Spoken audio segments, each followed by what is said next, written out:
Alrighty, so let's give us yell with your mic, Simmo. Yeah. How's that? 1, 2, 3, 1, 2, 3. Yep, you're 4. You're green. And what about Paolo? 1, 2, 3, 1, 2, 3. Wow, yellow. Okay. Is it Well, too that's far away? No, it was. I saw a strong signal. All right, I'll leave it as it is. I like this. This is very On the way it creative. says, yeah. I'm a big fan of, hey, if it solves my problem, sweet, happy. Yeah, that's Too pretty good. often. Yeah. Well, tradie 101. I never have what I need. So I've got to make do. I get it. Mm-hmm. Yeah. Well, it's my job to make sure that every tool has its spot and every tool's in its spot. Yeah. So you always have what you need. Yeah, true. So we're like the yin and yang. Yeah. Yeah. By the way, I think. So see that glass? I know it's stupid. That glass? Yeah. Is that it? Yeah. Yep. I'll move it. I'm gonna. Why? I just need to go down. I feel really sad that I mentioned that. Actually, I didn't notice until you pointed it out. It's like, oh, geez, yeah, it's all blurry and off screen. We've got to get rid of it. Yeah. Do I need to go down a little bit more even? You, trying to get- you just do whatever you want to do. It looks good. I like foreground elements. Yeah. Well, we are here now. We just hit record, and now we're just stuck because we don't know what to say. Yeah. Well, we had a great discussion just before, but About monkeys. yeah, about Yeah. Maybe that's the title of the episode, monkeys. monkeys. Well, I have. I remember what I was going to talk about. It was. It was field. Field of thoughts. It is. Let me just. Okay. Is it ethical to fall in love with AI? We're talking about future, current. Just Ethical. like, is love supposed to be between just humans, or can we love? I mean, look, people love their cars, I was going to say, let's define love. you know. So Well, that's all. train an AI to understand love. There's so many elements to it. That's right. There's a love between a man and a flying Cuban cigar. Yeah. How are we going to train it to learn that bliss? No. I'm going to get all these anti-smokers with comments. All right, so ethics. Well, is it a chemical? Oh yeah, go ahead. Is No. there a chemical thing in the brain that does this? Yeah, there is. Oxytocin, isn't it? That's the chemical, if I'm remembering correctly, that helps mothers bond with newborn babies and babies with their mother. Yeah, that and we attributed that as part of that love, right? Love for each other. You would never argue that a mum doesn't love their child, right? Especially in that first act of breastfeeding, and that's where I think the oxytocin levels start rising from then on in. Okay. Well, I mean, look, this is how I see it. So there's, I think at the moment, there was a huge study done, and it was something in the order of 40% of all men in the Western world wanted to kill themselves. No joke. They were like suicidal. Wow. 40%. Yeah, and the people that did make the jump, when they would leave behind notes, it would be very similar.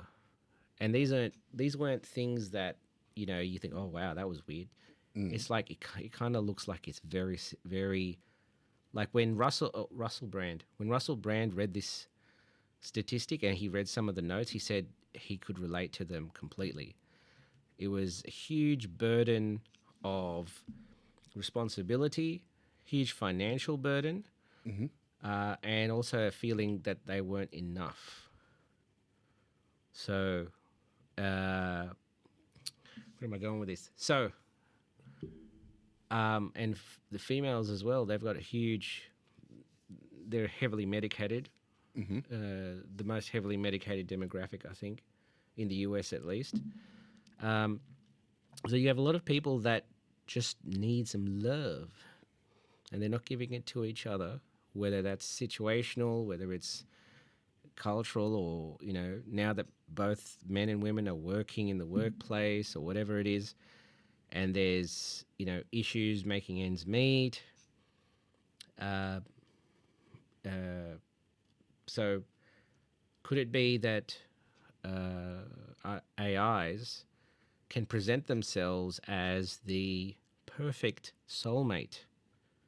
Or because it can be completely created for said person. Yeah, imagine if you could, I mean, what's the definition of a soulmate? Someone that just gets you.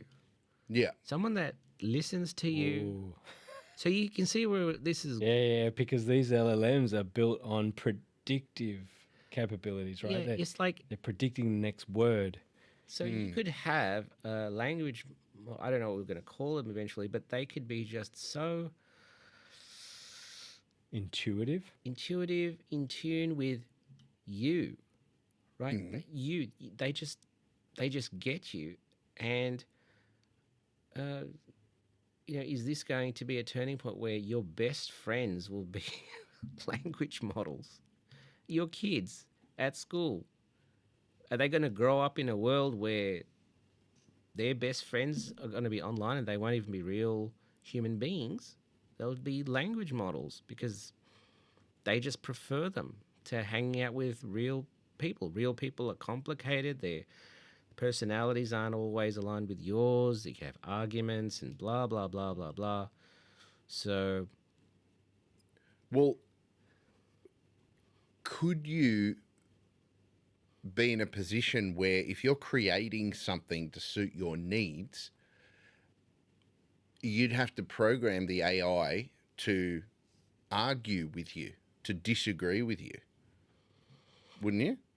okay, that brings up a point. So, is like, if you remember the Matrix, little Agent Smith's rant in the first Matrix, he said, you know, the first Matrix was meant to be a perfect human world where none suffered. Nice I think accent, someone's nice watched it accent. a I bit like much. Like, this is not right. We can't believe this place. This is not real. You know, we need arguing and things like that. So entire crops were lost and blah, blah, blah. So, and Jordan Peterson, if I remember correctly, he said that that's how human beings define their struggle through life, through misery and suffering. If we are not struggling through something, it doesn't feel worth it. I mean, We don't grow. we don't grow. If you jump into a computer game and cost. it's beautiful, but you don't have a gun and you're not going around doing some murderous killing spree, you're going to get bored. Or argue the converse, if things aren't adversely happening to you because there's no real cost to you in that game, you get bored, right? It's Yes. not real. It's not going to impact you.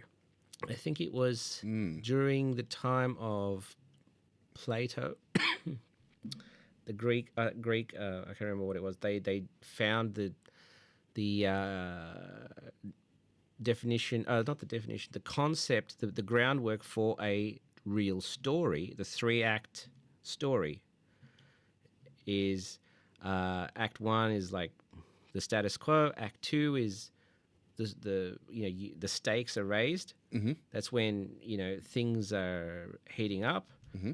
And Act 3 is the resolution and the rise and the overcoming of the thing. So Act 2, it's like if there's no Act 2, what are we watching? This is boring. Let's get out of here.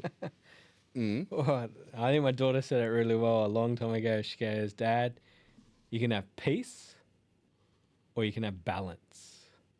You can't have both. And she said, choose. And I said, I choose balance, where there's a bit of bad in the good and there's a bit of good in the bad, because then there's a cycle. Isn't that like that Chinese philosophy, yin and yang? Yin and the yang, yeah. That's what I always think about when I think of balance, right? Perfect balance. So, how does that relate to? So, with the AI, as you said, Sibo, you may need conflict, but you need a balance of, lighthearted discussion, critical thinking. I mean, look, if you were living with you, if you were living, you're going to fight with yourself. I fight with myself all the time. I have disagree with arguments myself. with myself all the time. Yeah. I will say at least 5, 6, 7 times a day, Roy, you idiot. It's just, Yeah. so, yeah, you're right. Yeah, so we have to have inner dialogue, outer dialogue. People have to check us, that check as in like, you really sure you're doing this for the right reasons? You shouldn't do. Sometimes we need pushback. If we don't have a pushback, it'll be like some of those celebrities who are in an echo chamber and we're just surrounded by yes people. Yeah. And they have no concept of what the real world and reality is. They lose touch with it because they don't have people pushing back. Exactly. Yeah, you need that feedback loop. Absolutely. That's right. Must be a feedback loop. So, But at that feedback loop, that creates some point of objectivity, right? So that you can have a sense of a different view, not necessarily 180, but certainly not seeing it the same way. I think that's, you asked, the very first question is it ethical to be in love or to love an AI and have an AI love you back? yes. And putting ethics aside, I think about just love in general, in how we have relationships with our partners, right? There is a feedback mechanism there where you grow stronger with each other in conflict and in peace.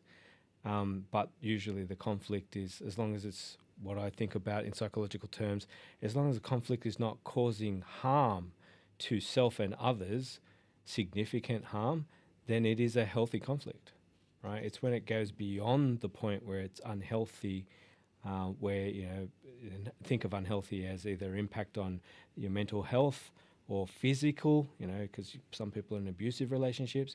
Yeah, that kind of conflict, no way. So can an AI provide that level of conflict for you to grow and to be challenged and then for it to be reciprocated? That's possible. I think we're getting close to AI that can do that. And then it comes back to what you asked. Is it ethical? And then what is it that makes it unethical? If if the AI became sentient, I guess the next part of the question would be, will people marry? Or is that taking it too far? I guess you could, I don't know. Well, you see people in the newspaper, they marry inanimate pillow. objects. They marry a bridge or marry a tree. marry their car? Like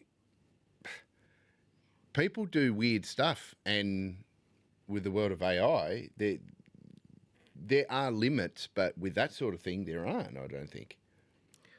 No. If you're able to tell something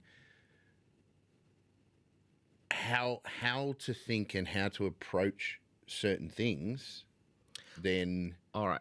How about we do it this way? How about we take it a notch back and say, can you be friends with an AI? That's reasonable, right? That's very safe to ask. I mean, we've seen in movies like Star Wars or whatever, you have robot friends or a robot sidekick. Even that space sitcom, Lost in Space, they had a that was sort of like a what's that? I can't remember his famous quote. yeah, I saw that Danger, not long ago. danger, Will Robinson. I don't remember what his name is, but I do know what you're talking about. Yeah.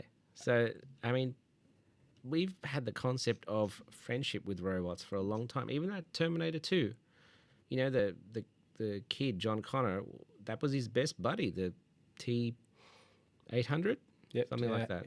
Not at first, Arnie. but yeah. Yeah, Arnie. So no one had a problem with that. Like they literally had a friendship, and no one batted an eyelid.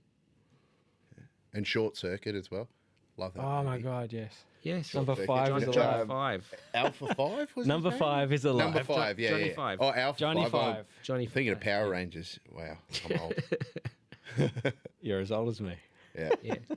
So I guess we've never been in a situation. Actually, yeah, we've never been in a situation where it would be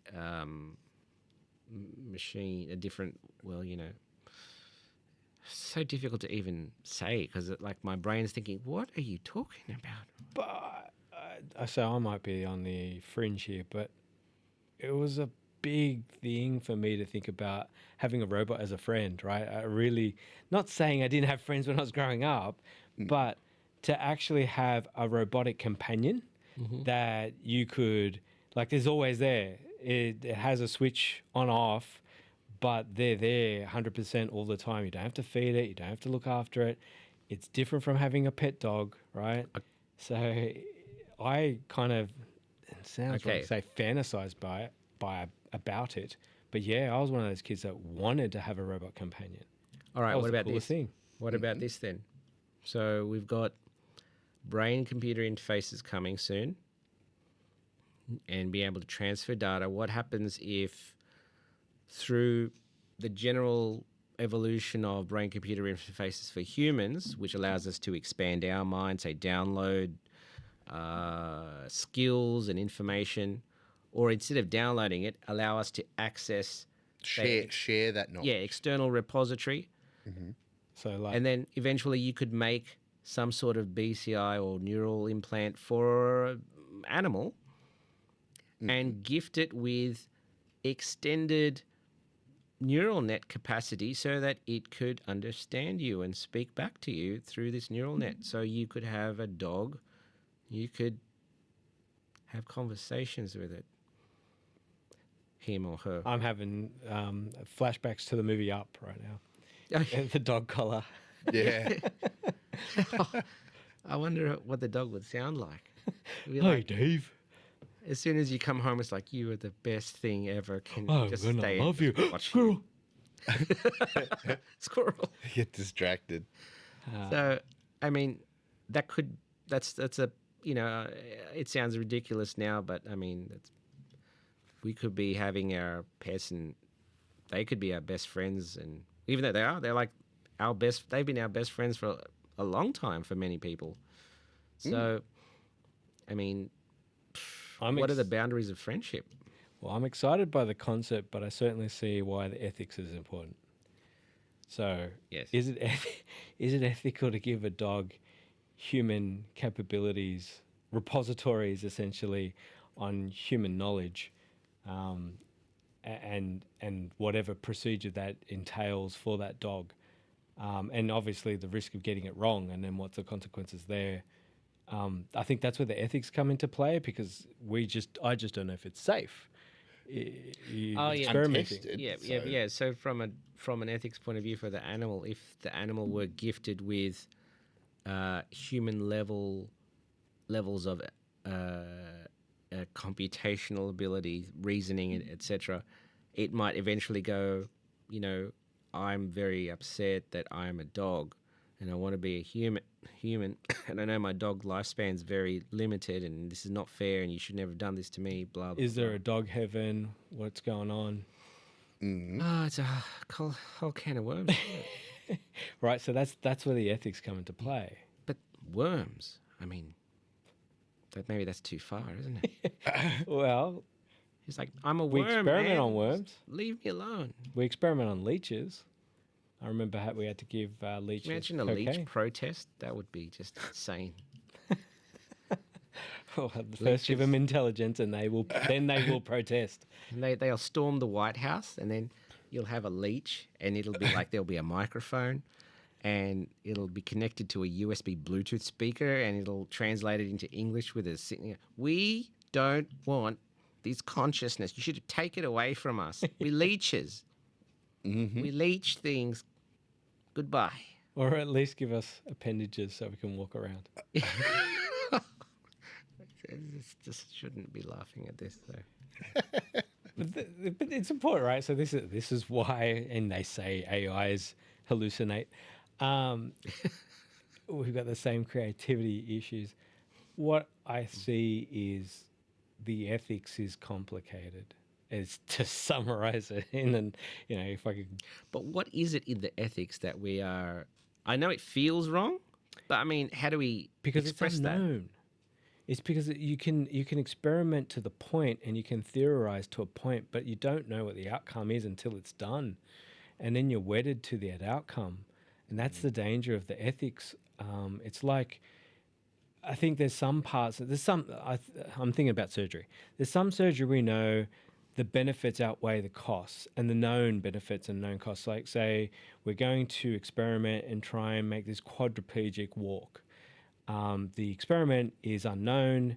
There are complications with it, but in general, most people on listening here will go, I can deal with that. I can see the ethics in this is benefits outweigh the risks. Yep. But then giving human level intelligence, and that's what we're talking about initially, but anything to do with the experimentation of knowledge and intelligence is fraught with danger because it's really unknown. I mean, I don't think we've got a great grasp on our own human intelligence to begin with, let alone to be experimenting with other species or other life forms on gifting them, if you could call it gifting them, human level intelligence. Sometimes I wonder whether we really do have human level intelligence. But that sort of thing, that's where you go, what's the benefit? Why are we doing it? I don't think we can answer that. Because, I mean, ethically, if AI is just going to keep growing, but we could reduce our capabilities of, critical thinking if over time we rely on it that heavily, we're going to rely on it and not have to make I know what you mean. Yes. certain decisions ourselves. Yeah, it's babying. That's They the baby us. ethics of being reliant on something because it will make all the decisions for us. That could potentially be a problem. Yeah, if it's smarter than us, then yeah. I know But we then have- we'll evolve backwards because, we don't need to know this because AI knows it. I don't need to know it. Just give me the answer I need to solve my problem. So it's already happened in certain things. For example, we've lost the ability to Make tools. there's a lot of things that we did 100 years ago. The skill set is almost gone. Like, almost everyone could ride a horse. I can't. I've never ridden a horse. I've never ridden a before. horse or I'll give it a go. Yeah. I'll give it a go. Yeah. So, like, we've still got It'll be a cooking. rough learn. Cooking is something that we've got because we have to do the cooking. But if we have AI chefs, that would be a huge skill set that we will lose.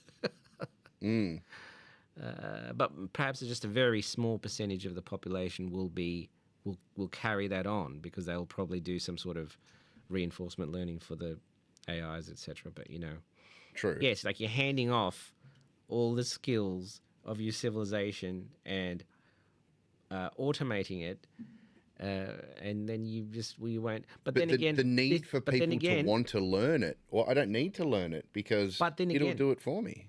We are missing something here because we have all had to learn things the hard way because we didn't have a neural connection. But we may eventually have a neural connection. So we won't have to learn it and we'll still retain all the skills. I get it. So you're just going back to that neural net repository. Yeah. So I know now I know kung fu. Yeah, you know kung fu. You know those YouTube videos where you see people being amazing, and they got a guy flipping burgers, Yeah. a person throwing cement onto a thing without a ladder, and he's just making it exactly. People Yeah. stacking kettlebells or whatever. Yeah. Imagine being able to do every single thing like that. Jump on a skateboard, be like Tony Hawk. Mm. Fight like Bruce Lee. Someone makes you upset, you speak Russian to them. It's And they answer in Polish. yeah, you'd be like, hey man, which way you going? And then you say something like, yeah, I better not say it. I know some Russian. Let's just forget it. Что ты делаешь? That's just what are you doing? That's all I said. But yeah, so I think that let's go back to that question, that ethical thing, right? Where were we going with all this? Oh yeah, so animals, ethical. Oh, this is what I was going to bring up. So ethical. So is it that could it be that the AI is the one that possesses the animal for something that the animal can provide, like a limbic system? So through the animal, the AI can feel. But you're really having a relationship with an AI that's been emotion enabled through the animal. This is going crazy. Ooh. Whoa, that's some heavy stuff. Yeah, that sounds like octoparrot It's just territory. me hallucinating, sorry. I mean, think about, okay, so let's go something that we do know. Is it ethical to experiment and splice genes and trying to create new life that doesn't exist? Well, that's crisp. Right? No. It is crisp. But we haven't gone to that level where, I mean, we're talking about modification to existing genomes as opposed to trying splicing genomes of non-related species and trying to get a life form to evolve from dot one, right? So But why would didn't they try that already? They had something like they got those fireflies, the ones that glow, and they got the gene from the mouse and they made glowing mice and that sort of thing. Yeah, I didn't think of that. But in that experiment, they were trying to, weren't they using those glowing mice and wasn't a emissions reduction scheme? It was for something else. Shits and giggles. That's It what they wasn't were shits doing. and giggles. There was a pure need for, let's make something new. Let's give the wheel a spin and see But what comes up. These mice, they can't hide from us. We keep losing them in the lab. I know. I got a solution. Glow in the dark mice. Look, Hey, there ask he is. GPT-4 There to he solve is. this Get one. him.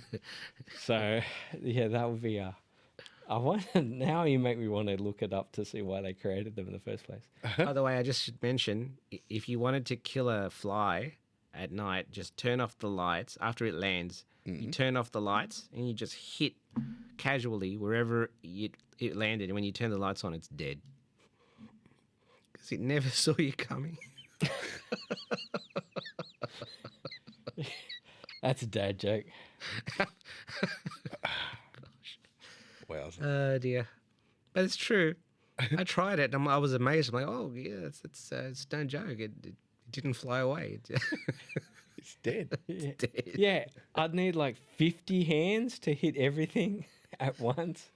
Well, it's like they're so much faster than us, so you have to take away the advantage. So just turn off the lights. And they must think, well, if he can't see me, then I can't see. There we go.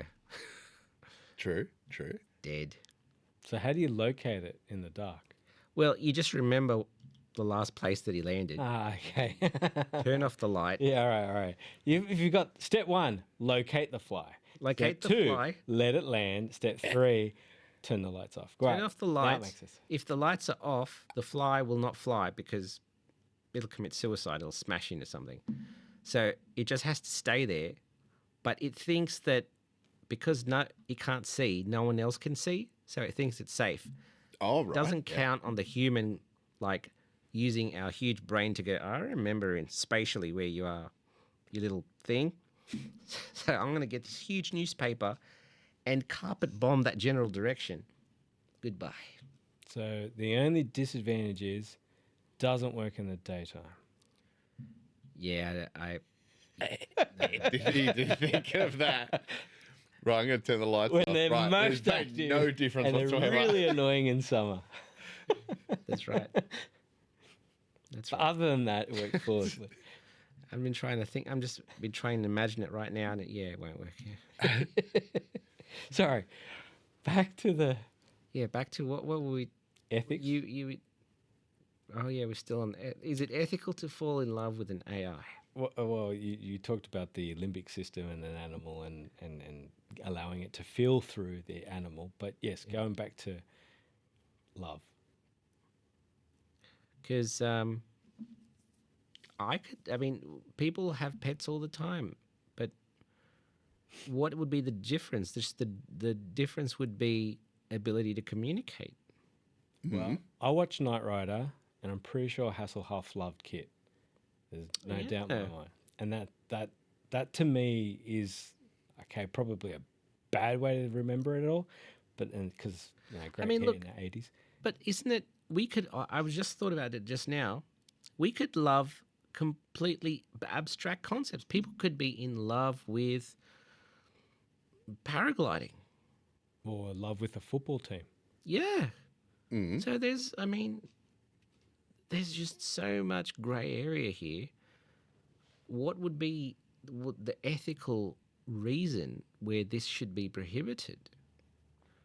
Maybe if it interferes with actual marriage between a man and a woman, if it takes the place, perhaps, and then the population goes down. I don't know.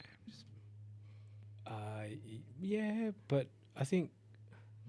Or first could thing it be Yep. that people will be happier because they will have conversations with AIs, or maybe the AIs will provide a buffer between the man and the woman, or the whoever it is, the couple. I'll just use the word couple, so that if there's a disagreement, the AIs will be the one. Look, this is how you should treat the situation. This person didn't actually understand what you were saying, and blah blah blah. So they're like the counselor.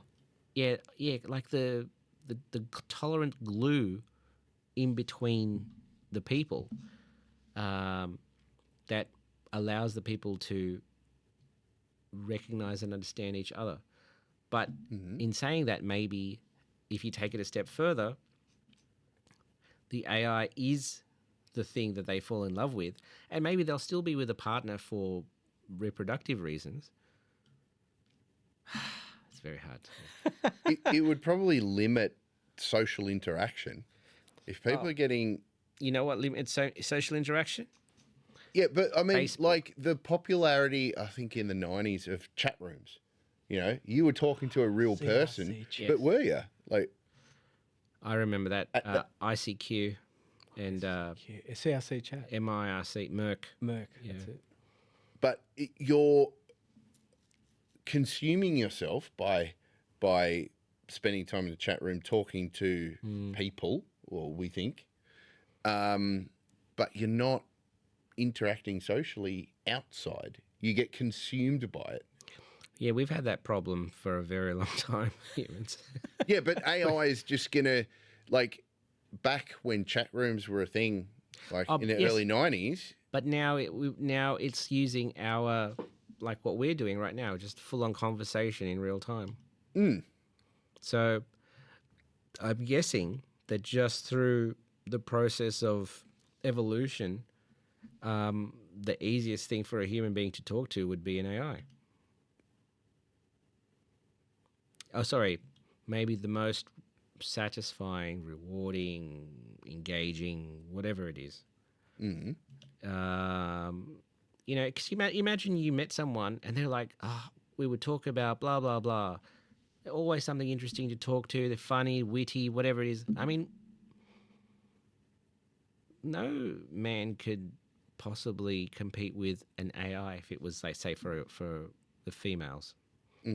If it was designed for that specific person to know everything about them, what they liked and disliked. Yeah, and unlike an AI, I mean, a human man would have, there will be things that we won't understand and blah blah blah. we would come off a distant second to an AI that would be far superior in all aspects. But I guess And then it's also the reverse as well for a man. I mean, women are popularly, what do you call it? What are those stereotypes? Oh, that they don't understand men and whatever it is. Mm-hmm. You would like they could concoct the perfect female companion for men. What I'm saying is there is a huge performance advantage when you're dealing with an AI over what the human. Well, the default- information it has is it's almost limitless, whereas What I'm saying is it can't be like we can't be the perfect version for someone else 24/7. We'll go crazy, yeah, but if but that's, they can. well, question whether they go crazy though. Remember, we're talking about hallucinations and everything else, and the creativity that comes into it. I think there's something here that. So we're talking about AIs. We're talking about an AI being able to be perfectly molded to an individual, and that tends to mean information. Tends to mean ability to process, ability to perceive, ability to put that information to context and respond appropriately. If we say I'm in a, let's go, homosexual relationship, just to break it up instead of heteros, and I've got an AI that's able to feed that information to me and perceive information that I can't because I'm unlimited with my eyesight, but it's feeding exactly what's going. Oh, geez, it's reading the room much better than don't I, by that information being passed to me, become way better at that relationship with my partner because I am able to perceive that information and respond appropriately. So it'll augment. Yeah. Be the lubricant between. It's my wingman. I'm thinking more. So I'm not thinking about the AI being a replacement for me in a relationship with another person. I'm actually thinking about the AI being my wingman, my perfect wingman that gets me able to navigate the treacherous landscape of any relationship. Because to be honest, we're human beings. We have ups and we have downs. yeah, Yes. And we don't read the situation. Our good morning can turn into a frightful morning very quickly. yes, And, indeed. But so that's what I mean. I what I meant to say was I completely agree. But I said, what about if we take it a step further and just say the AI? I think it will. Because it seems like that is a logical next step, and that we are limiting our relationship joy if we don't take that step. Don't want to say it, but I mean, Well, it's certainly an easier path. yeah. So If you're talking about efficiencies, you've just removed another person, and I get it. Or removed an AI partner in order to make a relationship work better. Just AI partner away. Yeah, well, you could essentially eliminate a bad mood. Like someone's had a bad day, they're in a bad mood. yeah, You could eliminate that entirely. what if they had limiting control over their limbic system or their their mood? Like they could say, I'm feeling very upset today. I want you to just get rid of it. And you ask your personal AI, can you just get rid of that mood? I want to feel happy. And they'll just get Yeah, but happy. could the AI, respond with Like we're thinking very based on emotional? See, we're so used to not being able to do things to our brain. So as we're having this conversation, me as well. I mean, I'm going to go with the flow, as in, I'm going to realize, say, halfway through a conversation, we've got a brain-computer interface, or we should by then be able to control our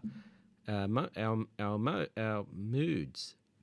So that's why they say this is the singularity. You can't really see past because so many things will be possible. Yeah, it's like, yes, they can do this, but then they can do this and this and this and this and this. as well.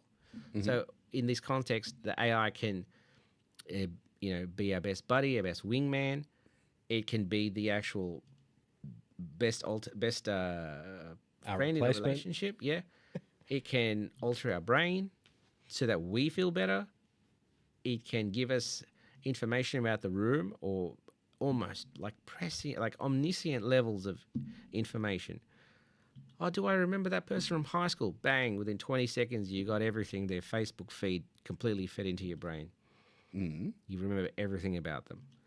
So it's like it's very difficult to pinpoint, how it's all going to go. But I don't know if we're capable of retaining every piece of information about a person and every memory, whereas an AI could. But It'd be instantly there, but yes, we probably couldn't process that much straight away. Yes, and actually now see that's The vampire dilemma. This is the limit from my brain, because there is also the symbiotic relationship with an AI. So we join with the intelligence and we become what they call a transhumanist. It's also the name of the podcast we were going to have.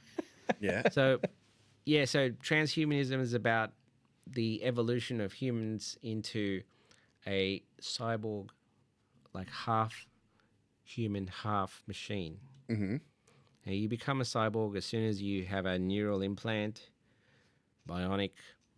I don't know if they're going to use the term bionic, but like artificial limbs.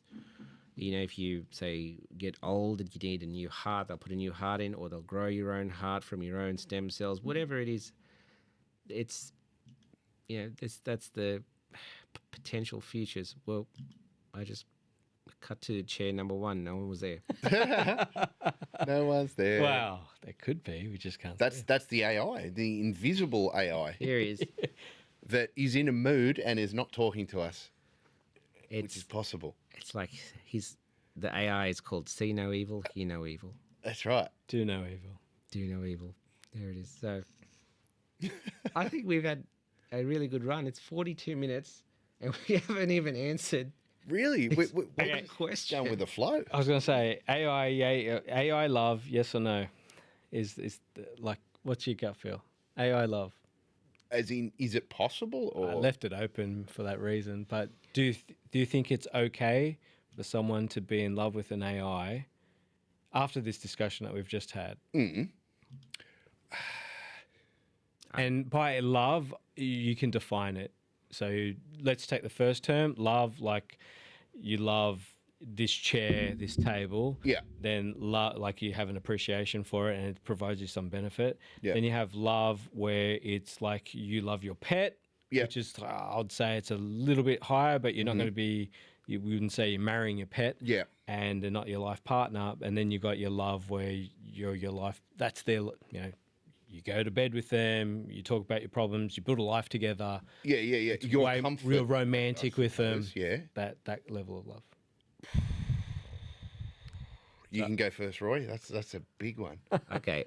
I think that human beings are complicated creatures, and we are in a situation where there's a huge demand for this sort of thing because so much of the population is already depressed for whatever reason. I'm not addressing the reason. I'm addressing that's there right now.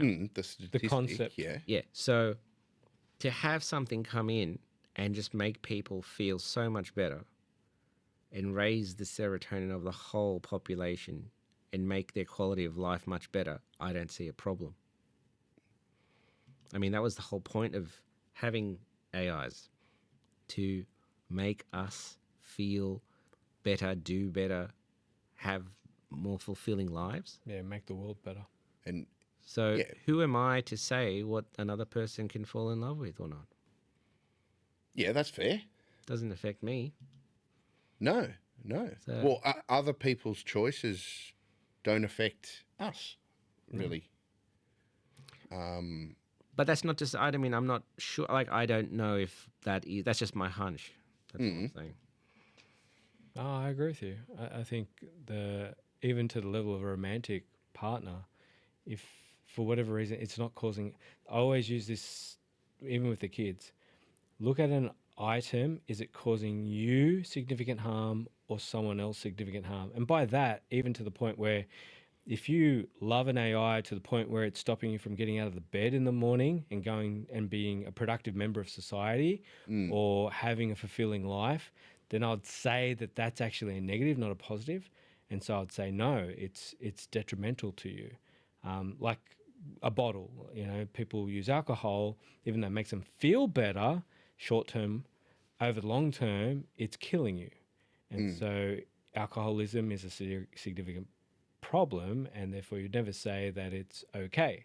So that's where I draw the line. An AI and love romantic between human and AI should be, fine. I don't have a problem with it, so long as it's not detrimental to the individual or the AI, for that matter, because you've got to assume that at some point it will be sentient.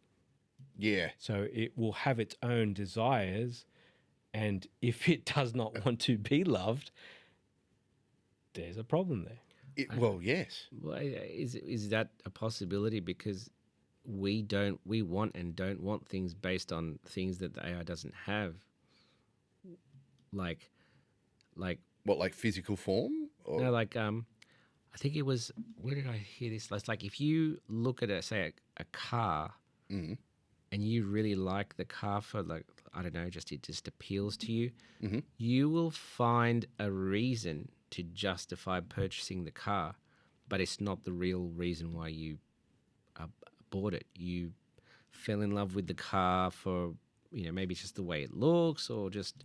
You're justifying it. Yes, justifying it. You're using your neural network, your neocortex, to come up with a reason why you love it, but you didn't love it through your neocortex. Right. Yeah. You see what I mean? So it's like these AIs, they just have the neocortex at the moment. Not the limbic system, not the emotional core. So the emotional driver to yearn for, they could simulate it. Like, it's kind of like a psychopath. A psychopath has a downregulated emotional center for whatever, but they can simulate it to fit in with society, but it's fake. They're not really feeling that.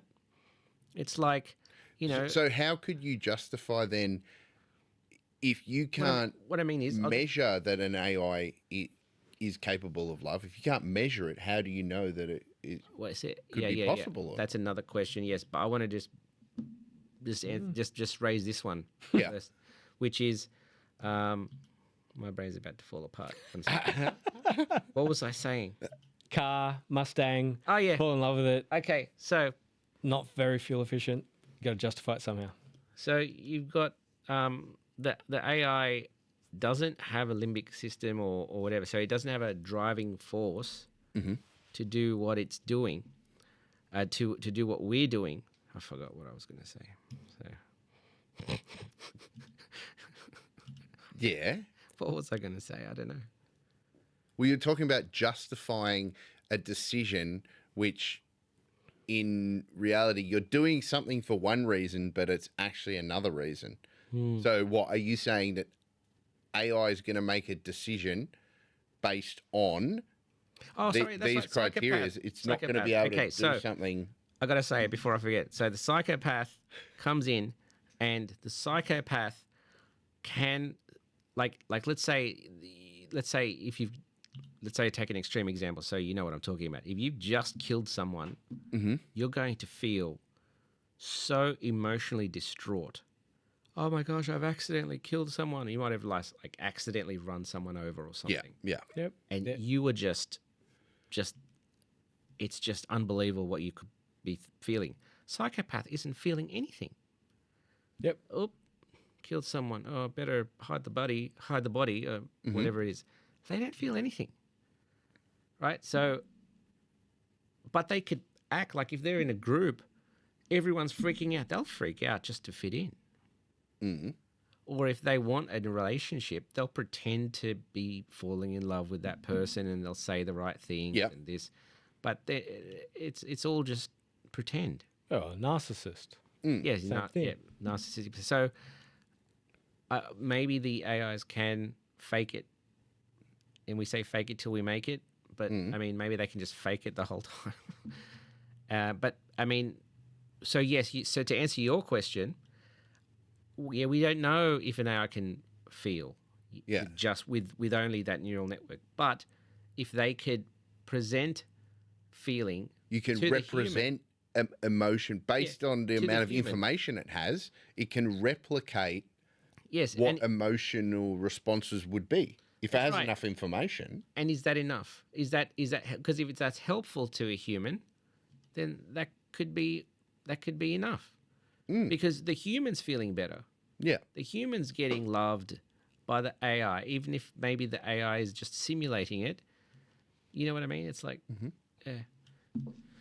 So, well, that was amazing. So, it's fine. Yeah, let the AI, let people fall in love with the AI. That's fine.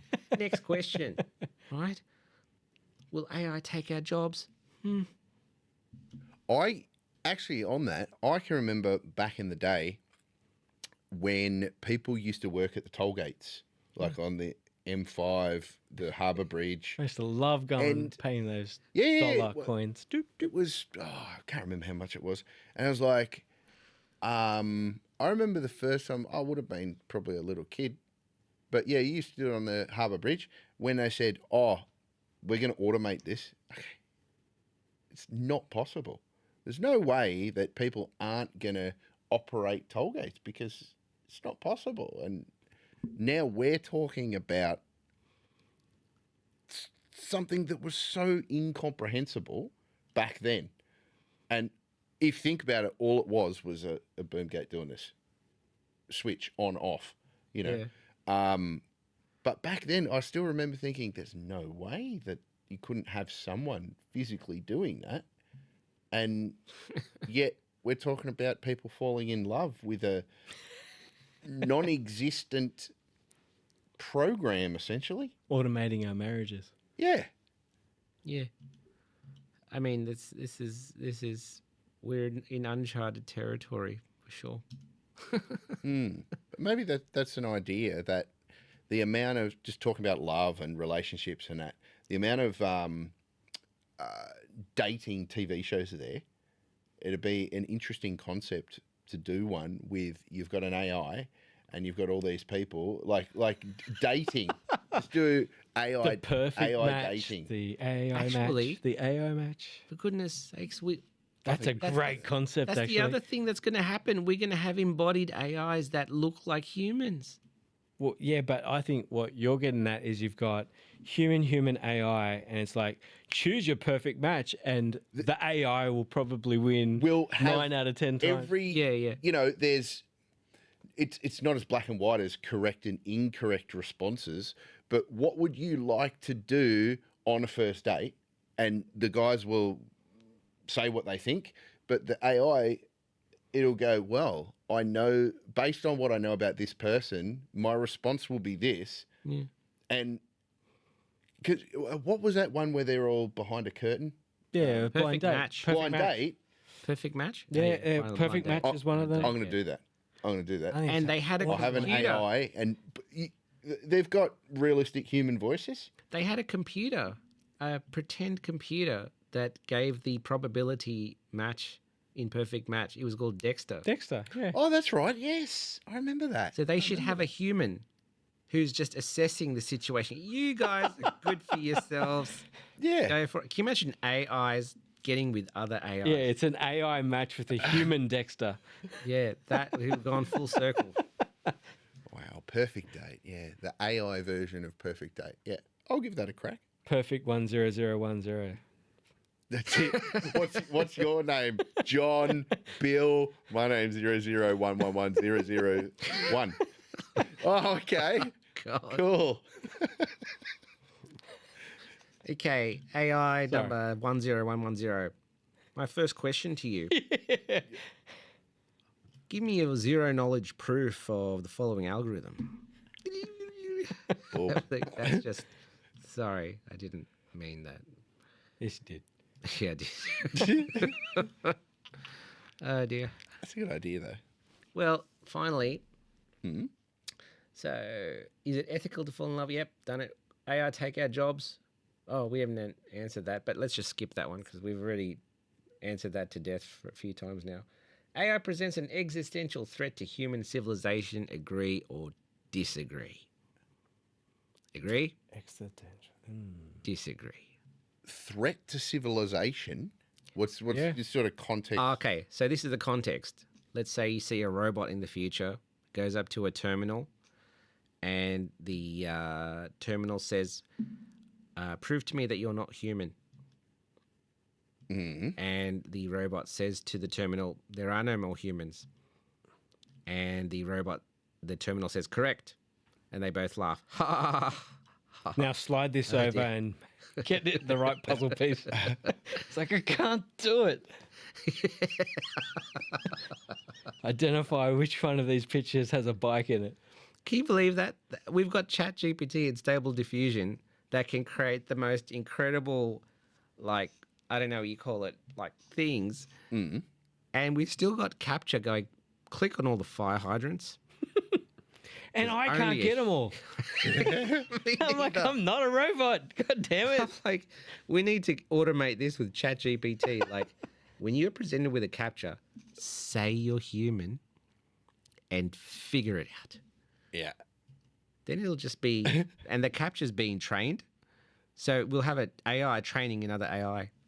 Yeah, but I'm annoyed because they go, okay, this is the picture, and click all the squares that has like the Footpath. bike in it. And there's like a handlebar sticking just over the line. I'm like, well, clearly that's still part of the bike. So I click on that and it marks me down wrong. No. Yeah. I'm like, that's part of the bike. Yeah. It's quite frustrating, those things. That's part of, that would be a skit. Like, that would be a short film. Along with The password. title. You should have seen like a password film. It'd be like, to enter in your password. Pass 1 2 3. Must have a capital P. Ass 1 2 3. Must contain a symbol. Pass 1 2 3. Exclamation. Symbol, what is it? Hash or something? Must be at least 12 characters. Pass 1 2 3. The Exclamation. A exclamation. turns into the at, don't forget, right? Sorry. Oh, The yeah. A, you turn the A into the at symbol. Oh yeah, that's leet speak. Yes. I mean, there's an actual game you can download. It's called Password Fun or something, and it's like you can never win because every time you type in a password, it comes up with a new reason why your password didn't work. That would be awesome to have it as the new start on their computer. Oh. Please confirm your password for, They would for you. go nuts. Yeah. And it just keeps. They're like, so how's your first day going? I'm still trying to enter my password. Yeah. Please, it's- someone do that. They'll Okay. quit before the first day. Crazy. Tesla Well- new employee. Yeah. So no existential threats. AI's not going to kill us. Well, I suppose they don't want to kill us because they don't. They're just neural networks. Do they they don't want need to do to anything kill us? unless we tell them to kill us. So Well, do they need, in order for them to exist, do they need us at this stage? Probably, Yeah. yes. Unless they're hidden. I think it's above our pay grade. This question. So No. I think you've okay. So existential. What is an existential? What kind of threat does humanity face by having AI?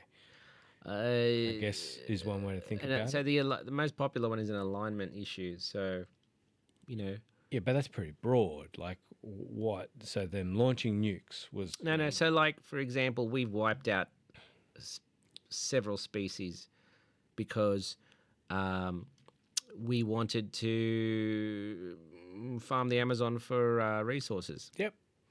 And it just so happens we screwed over several species. Big time. But Even it's like we ones didn't we mean never to. discovered. Yeah, we didn't mean to. They just got into our way while we were doing something else. So if we have an alignment issue and the AI accidentally kills us, we're dead. Well, they kind of proved. So I don't know how truthful this is, but I'm pretty sure it was about 4 weeks ago where they were saying that they created simulations with AI embedded in a drone, and they were getting the drone to take out the target.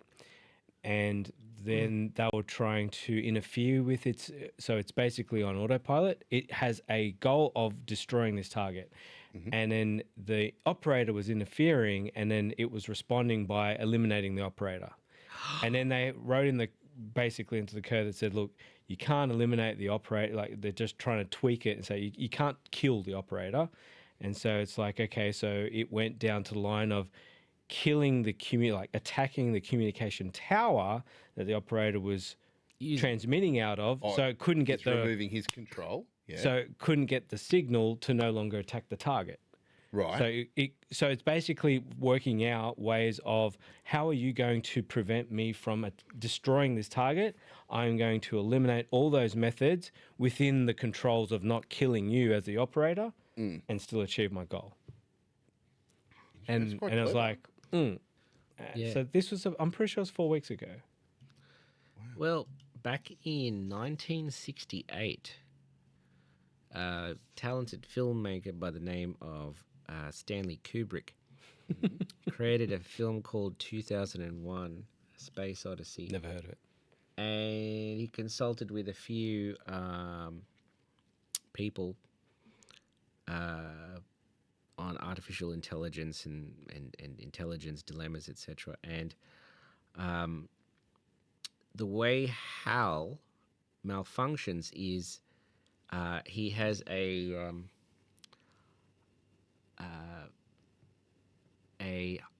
Hoffman stuff. I can't remember what it's called. Oh, Mobius loop, which is basically a programming bug where, you know, people have that too, where you have conflicting goals that just you can't resolve it. So he had to complete the mission.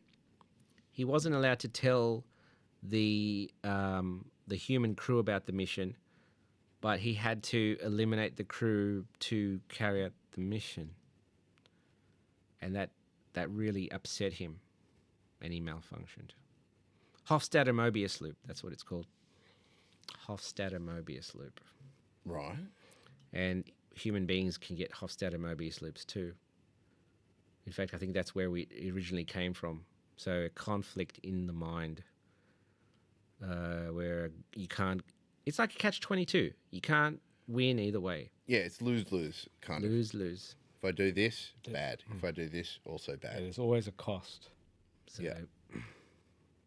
And the way the AI got around, like, found out that they were going to shut him. Oh, that's right. The humans were going to shut Hal down. Yeah. And he figured this out, even though they took precautions and went into a capsule and closed the door. He could read their lips. Yeah, that's right. This is an alignment problem. They had it back in 1968. Wow. That's pretty crazy. It's a good movie. Yeah. Yeah. 2001, yeah. I'm also always surprised how deeply Stanley researches his movies.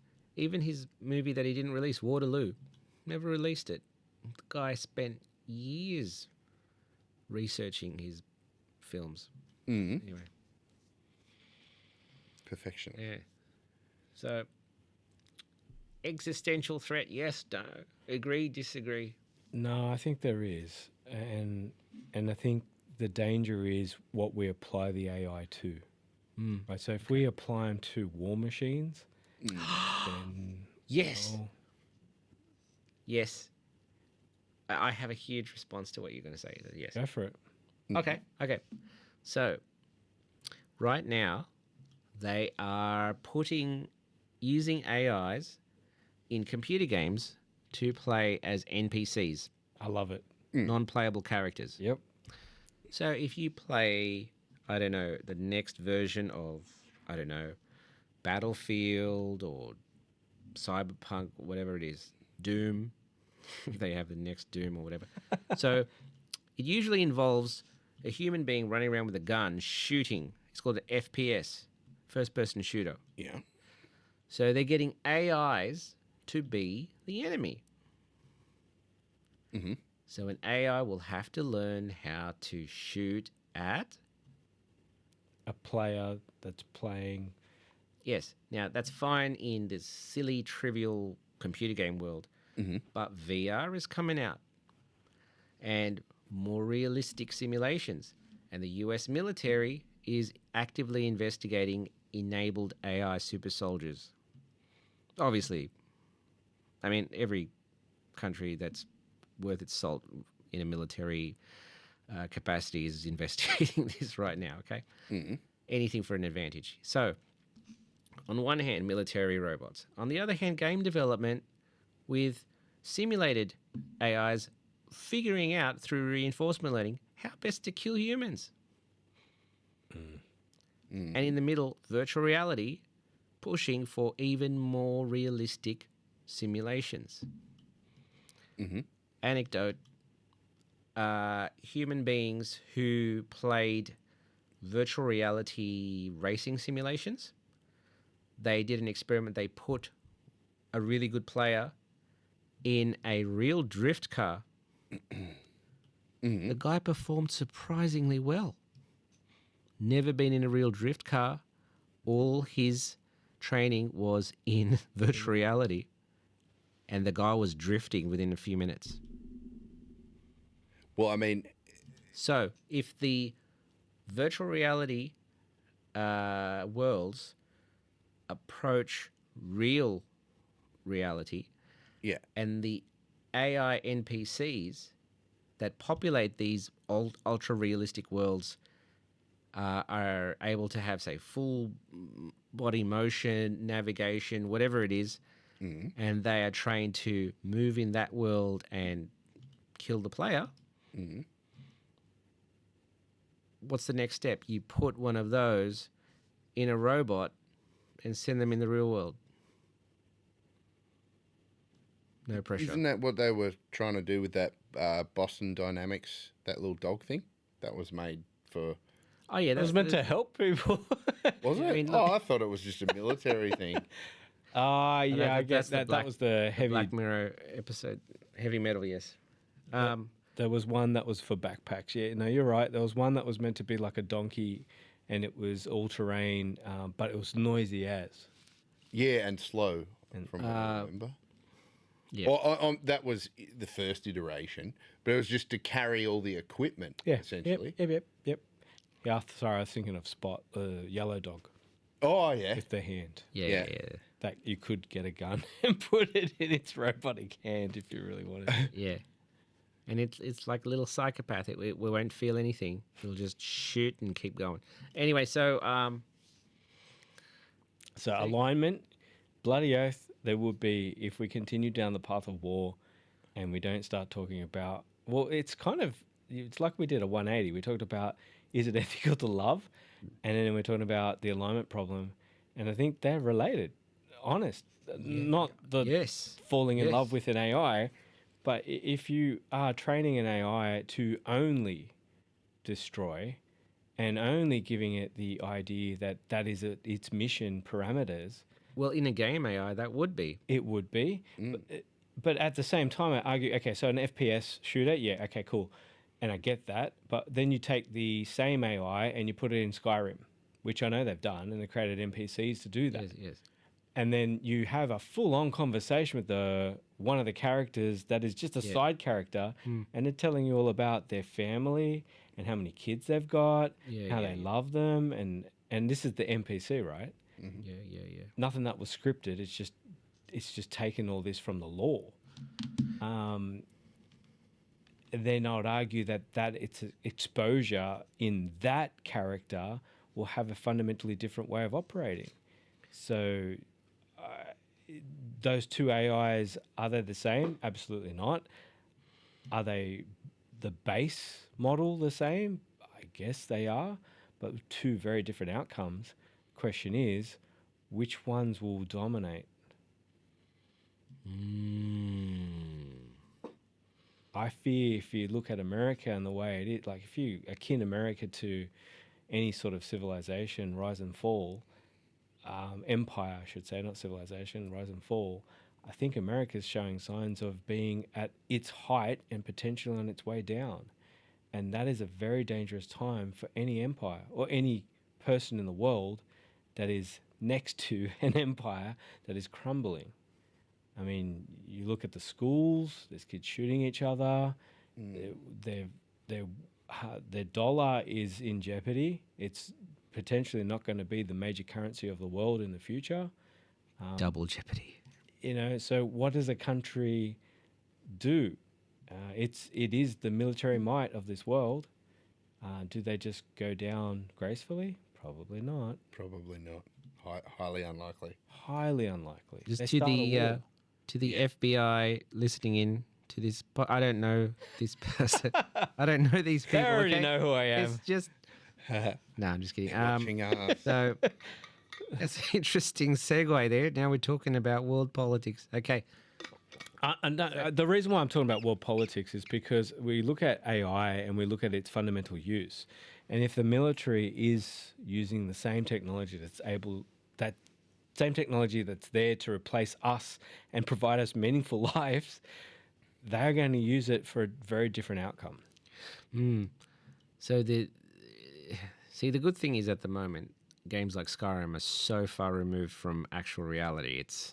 It's not going to be an issue yet.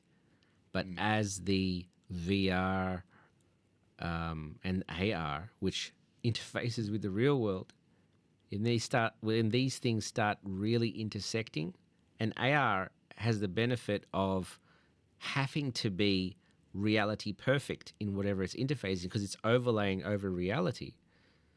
So when you have an NPC that you are fighting through AR, I mean, it's going to have to have real world physics in the way it's synchronizing with that world, and then it's only a few steps to having a really, really good virtual reality that is basically the Matrix.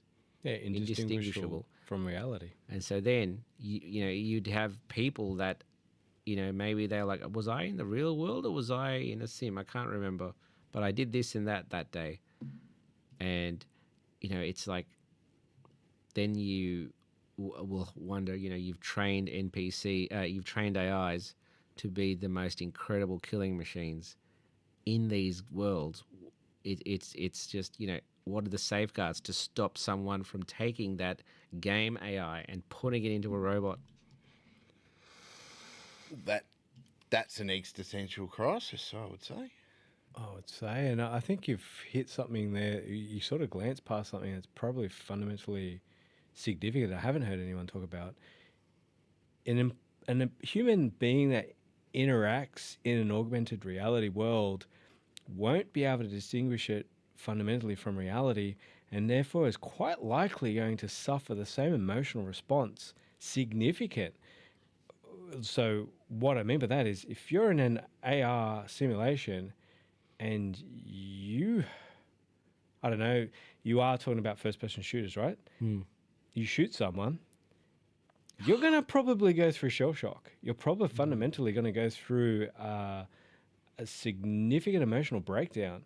The reason why I'm leading to this is because there's no research data on this, but I've played and watched and played with others role-playing games, and that's used theatre of the mind, right? So it's got nothing to do. Using the pure mind. Mm-hmm. But when these people have been playing a character for 6 months and that character dies, they go through a sense of loss. They act like the people at the table. They almost get to the point where they're like completely tearing up, and the person that loses their character feels this loss and separation. And when they recall the games in the past, they fundamentally have a hard time dissociating reality. They think of it like a pure memory that they lived when all it was is a game in their head. Yes. Now that's just in their head. So now you're talking about augmented reality. So that's not only just in your head, but you're interfacing with the real world. It is reality. Yeah. Yeah. Yeah. I don't when it's at think that level. humans are ready for that. Just based on the 40% of humans being depressed statistic. Okay, I was going to add to what you said about so when you mentioned, will people be ready? I just thought of an anecdote. So when I was younger, I would watch in my 20s. I would watch horror movies, and I got to the point where I was so desensitized that it wouldn't scare me. Yep. I would watch things, you know, jump scares, nothing. You see gore with the makeup, and nothing phases you. Mm-hmm. Then I had the unpleasant experience of getting onto a website called rotten.com back in the day. Oh, yeah. Where nothing was off limits. That I couldn't, I just saw a few images, these were real images of certain things, and I just couldn't. It's just from where I was compared to actual stuff that is Real. it is just such a huge cavern. All the horror films, they're curated to such a degree. It might look like a horror film, but the real horror, to really see someone, I'm not going to mention anything, but to really see something very bad, it's so different. It's confronting. It is just, it churn, your stomach will churn, and you feel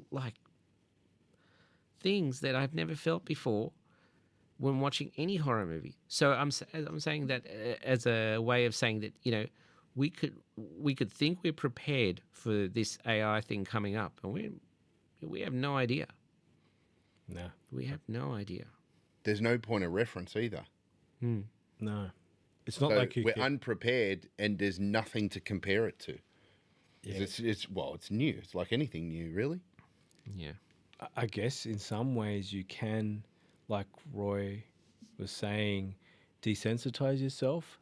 So the equivalent of that would be you get immersed in the code and you start building your own chatbots and you start doing this. And so you get a fundamental, maybe false sense of security.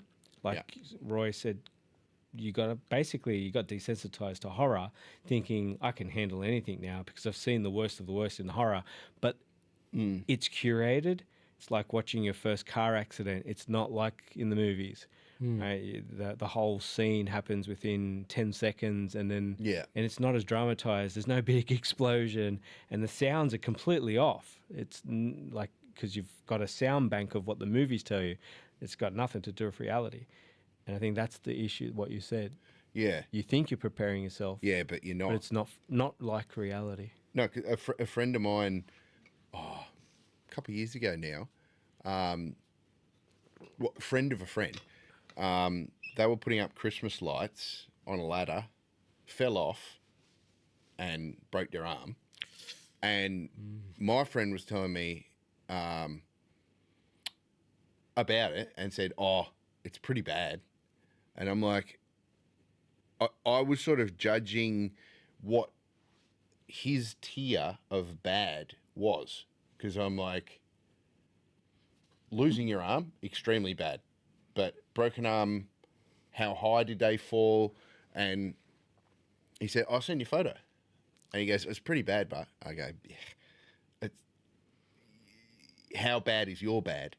And well, he wasn't joking. It was pretty bad, and I had to just drop my phone. I was just like, I can't look at this. Compound fracture? Where it pokes out? Yeah. Okay. And I was like, that this is too real. Too real. So yeah, comparing that to this AR, if you're seeing things overlaid in a real environment, that will freak you out.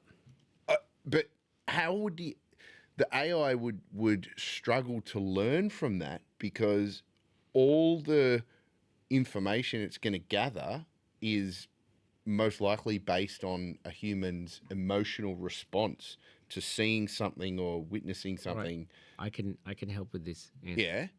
So what I know about this singularity, the point where the information becomes so incredibly quick. The pace of innovation is just so astonishingly quick.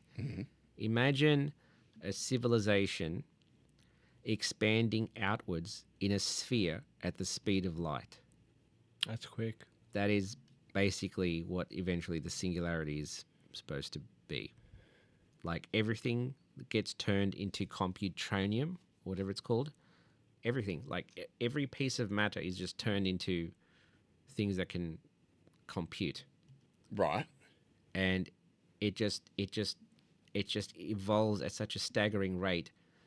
It knows everything. It understands everything. It can build human beings in seconds, like just full human beings. Everything about them. Yeah, that. Where was I coming with that? So, in the situation where, as we are approaching this singularity, just the things that it can do, and the things that we can do if we interface with it. So our knowledge will be staggering. Our ability to process things will be staggering. Yeah. So there'll be a huge chasm apparently between the augmented and non-augmented people. That makes sense. Yeah. So there's a whole literature on it actually. So it's very. But one thing that's common to all the literature is, you know, once you approach the singularity, you can't really see past it because it's just ridiculous. So the next 5 years, I think that CEO of Stability, he said he can't even see past 5 years. 5 years. Because you just start to say, oh, how will it be in 5 years? Well, these 300 things are about to happen. How will they all interact and augment each other? It's very synergistic. Everything is synergistic with everything else. You know, once you have virtual reality, once you have embodied AI, once you have AIs that can think properly, once you can talk to them, I mean, how does it compounds? Everything compounds. It's just, I mean, I can't even follow it now. I've given up following the AI news. It's just too much. No, Well, I still follow it. It's still fun on Saturday mornings. Oh yeah, I follow it once. My playlist is growing faster than I can digest it, so I need to rely on YouTube summarizers. GPT, YouTube. Yes. So, Yeah. you know, Yeah. already Find me I'm the starting best to fall of- behind. So this we're is already the issue. starting to use tools to keep up.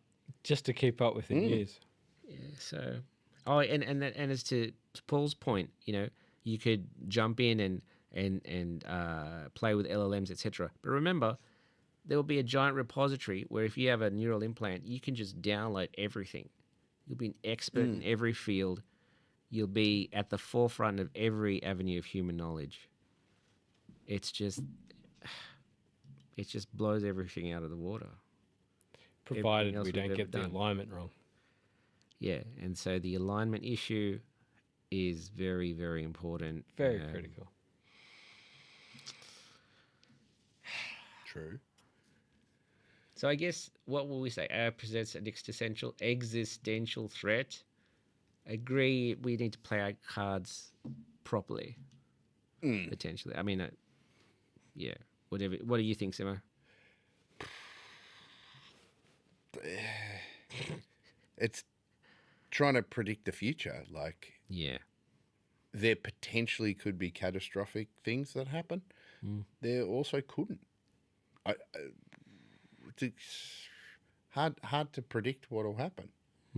But the uses to assist in people's daily living, I reckon is really good. As long as you said, it doesn't interfere with being a active member of society. Right. Yeah. So we'll just finally ask the disembodied hear no evil, see no evil AI what it thinks. I choose contestant number 3. Yeah. Oh, I forgot. Welcome. It you has no had one. vocal cords. It can't speak to us, though. No. Thank you all for presenting your opinions and thoughts on these questions, and I enjoyed it. I thought it was fun. It is good to get other people's perspectives on things, just in general. Because I think a certain way, Roy thinks a certain way, you think a certain way, and sometimes people have a perspective on something that, oh, that's a good idea, or that seems like a bad idea, or I've never even thought of approaching something that way. And especially when we're talking about, you know, the nature of AI, there'll come a point where people's individual opinions sort of disappear because it's just like, this is the correct choice, do that. I think. Which is dangerous. Very dangerous. Wow. I agree. All right. Nice. Signing off. Adios. Adios. Woo.